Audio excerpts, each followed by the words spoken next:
글자를 새기는 장인을 가르켜 각자장이라 부릅니다. 요즘에는 컴퓨터로 글을 쓰고 인쇄까지 하는 탓에 생소할 수도 있는데요. 뉴스앤 이 사람 오늘 이 시간에는 국가무형문화재 제106호 김각한 각자장을 만났습니다. 네, 선생님. 각자장이라고 하면 보시는 분들이 아시는 분들도 있겠지만 좀 생소하게 느끼는 분들도 계실 것 같아요. 어떤 일인가요? 각자장이라 그러면은 그 소리 나는 그대로 새길 각자, 글자, 자자, 장인 장자거든요. 글자를 새긴다는 뜻이고요.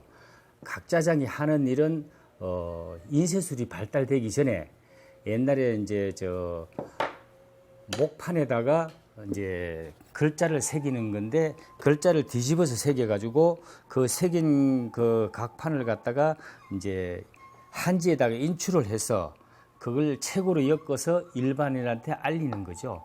그게 이제 각자장이 하는 일이라고 보면 되겠습니다. 글자를 새기는 장인이란 말씀이시잖아요. 아유, 멋진데요. 근데 이런 작업을 언제부터 하게 된 건가요? 그렇게 오래되지는 않았고요. 그전에는 제가 이제 목공예 일을 조금 했었고 1984년도에 이제 선생님이 개인전 하는 걸 보고 나서 거기에 이제 반해가지고 이제 이걸 내가 처음 하기 시작됐습니다. 84년부터 어쨌든 이 작업에 대한 관심을 갖게 되기 시작하신 거네요. 그렇죠. 예. 근데 국가무형문화재로 이렇게 지정되는 게 쉽지만은 않은 일 같은데 어떤 과정을 거쳐서 이렇게 등록이 된 건가요?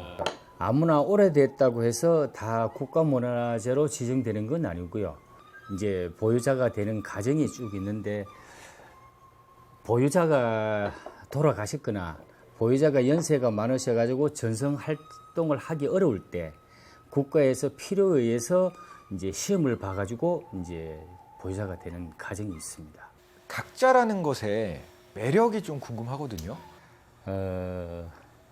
매력 안 해본 사람은 잘 모릅니다. 저도 지금까지 온 게 제가 이걸 각자를 이렇게 해가지고 글씨를 새기고 이걸 내가 꼭 직업으로 삼겠다 이렇게 해서 시작한 건 아닙니다. 그냥 좋아서 했을 뿐이죠. 그런데 이 각자를 하고 이렇게 좀 재미를 붙이고 하다 보니까 여기에 글씨를 새기는데 다른 생각을 하게 되면 글씨를 제대로 새겨지질 않습니다. 그런데 이걸 새기다 보니까 여기에 푹 빠지게 되고 거기에 다른 잡생각이 전혀 나질 않습니다. 그래서 어떻게 하다 보니까 직업이 되고 오늘까지 오게 된 거지.